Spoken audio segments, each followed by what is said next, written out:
சரி சரி, இன்னொரு எனக்கு ஒரே ஒரு கேள்வி. சீமான் மீது இத்தனை விமர்சனங்கள் வருது, குற்றமா நிரூபிக்கப்படுது, படலதை அடுத்து இவ்வளவு வசையாடல்கள் சொல்றாங்க சீமானுக்கு வேற. அந்த வசையாடல் பண்ணக்கூடிய திமுகவின் முக்கிய பெரும்புள்ளிகள் தலைகள்லாம் இருக்காங்கல்ல, அவங்களுடைய வரலாறுலாம் எடுத்து பார்த்தா இதை விட ரொம்ப மோசமா இருக்கு. அவங்க எப்படி சார் இந்த அளவுக்கு வந்து பேசுறாங்க? இவரை கேள்வி பண்ற அளவுக்கு பேசுறாங்களே. அவங்க எல்லாம் என்ன பண்ணுவான்னு கேட்டீங்கன்னா, அயோக்கியத்தனம் பண்ணிட்டு அதை வெளியில வராம பாத்துக்குவான்.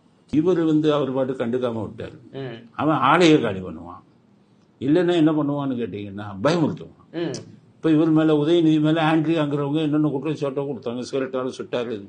அவன் அம்மாவை போட்டு பயமுறுத்தினதுல வாயவே திறக்கிறார் ஆண்ட்ரியா. ஸ்ரீரெட்டி உதயநிதி ஸ்டாலின் சொன்னாங்க, ஒரு குரூப் போய் பயமுறுத்தினா அந்த அம்மா அப்ப பயப்படுது. இவங்க ரவுடித்தனம் பண்ணி செய்யற அட்டூழியத்தை எல்லாம் மறைச்சு சொல்லுவாங்க. இவர் சீமான் என்ன பண்றாரு, தப்பு வந்தாலும் அதை வளர விட்டுக்கிட்டு இருக்காரு. அதனால திமுக அதுன்னு அவர் கத்துக்கலாம இருக்கிறது நல்லது. திமுக அதை கத்துக்கிட்டீங்கன்னா, கருணாநிதி பண்ணுன ஐயோ இதெல்லாம் பாத்தீங்கன்னா தலை சுத்தி போகும். அவர் மேல வந்த குற்றச்சாட்டுக்கள் அதை யாரும் பேச மாட்டாங்களா சார்? நாங்கெல்லாம் பேசிக்கிட்டு தான் இருக்கோம்.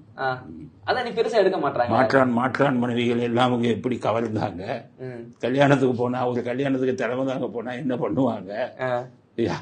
இது மாதிரி பல கதைகள் இருக்கு. நான் அப்பப்ப வரும்போது யாருக்கும் பயப்படுறது இல்லை சொல்லிடுறது. ஆனா இவங்களுக்கு என்னன்னு கேட்டீங்கன்னா, ஒரு இதை வச்சுக்கிட்டு அவன் பயமுறுத்திடுவான், வெளியில வராம பாத்துக்குவான்.